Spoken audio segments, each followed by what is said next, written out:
Cerpen cerita pendek Raka si Prihatin Part 2. Uang 1000, langkah 1000. Namanya Raka. Usianya baru 13 tahun. Duduk di bangku kelas 2 SMP negeri di pinggiran kota. Setiap pagi, ia bangun sebelum matahari terbit, menyapu halaman rumah kecilnya.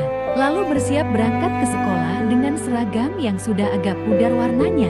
Sebelum berangkat, ibunya selalu menyelipkan selembar uang 1000 di tangannya. Kadang 2000 kalau sedang beruntung. Itu pun hanya cukup untuk naik angkot sekali jalan. Naik angkot ya? Nah, jangan telat sekolah, kata ibunya sambil mengusap kepala Raka. Raka mengangguk. Iya, Bu, ia tahu betul, uang itu bukan untuk jajan. Bukan juga untuk beli makanan di sekolah. Itu murni untuk transport pulang pergi.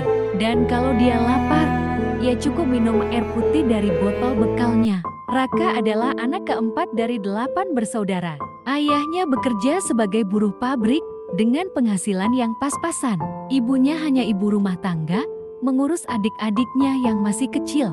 Setiap hari, ayahnya pulang larut malam dengan tubuh penuh peluh dan bau pelumas mesin.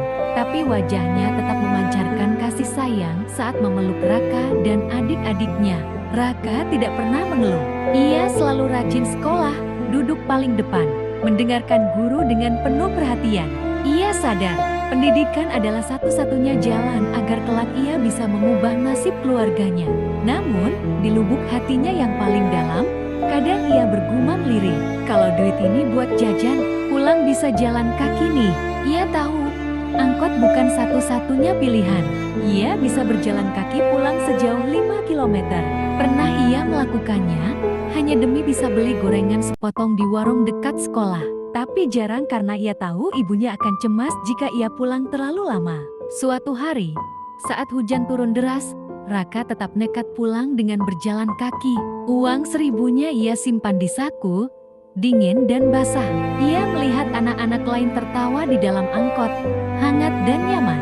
Tapi ia melangkah pelan, berusaha menahan air mata. Sesampainya di rumah, pakainya puyuh, kaki lecet, dan perut keroncongan. Ibunya terkejut melihat Raka masuk sambil menggigil. Kenapa nggak naik angkot, Nak? Tanya ibunya khawatir. Raka hanya mengkilan, sambil tersenyum lemah. Ia merogoh saku celananya, mengeluarkan uang 1000 yang masih utuh. Buat besok, Bu, katanya pelan. Ibunya menangis, memeluk Raka erat.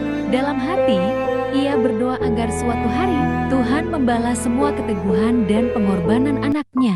Malam itu, Raka tidur lebih awal, dengan perut kosong dan kaki yang pegal, tapi dengan hati yang tetap penuh semangat. Karena ia percaya, sejauh apapun langkah harus ia tempuh, suatu hari nanti, ia akan sampai di tempat yang lebih baik.